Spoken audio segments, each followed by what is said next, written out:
তোমরা কি জানো স্নানযাত্রার পরে প্রভু জগন্নাথ দেব কেন গজবেশ ধারণ করে? এর নেপথ্যেও রয়েছে এক পৌরাণিক কাহিনী। বহুকাল আগে গণপতি ভট্ট নামক এক গণেশ ভক্ত পণ্ডিত জগন্নাথ দেবের কথা শুনে মহারাষ্ট্র থেকে স্নানযাত্রার দিন পুরীতে আসেন পুরুষোত্তম জগন্নাথকে দেখতে। গণেশ ভক্ত এই পণ্ডিত বিগ্রহের মধ্যে কোনো গণেশ সদৃশ সুর দেখতে পান না।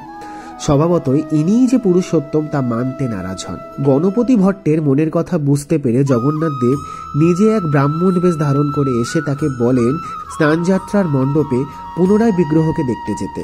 তার কথায় গণপতি ভট্ট পুনরায় মণ্ডপে গেলে দেখতে পান এক অলৌকিক জিনিস।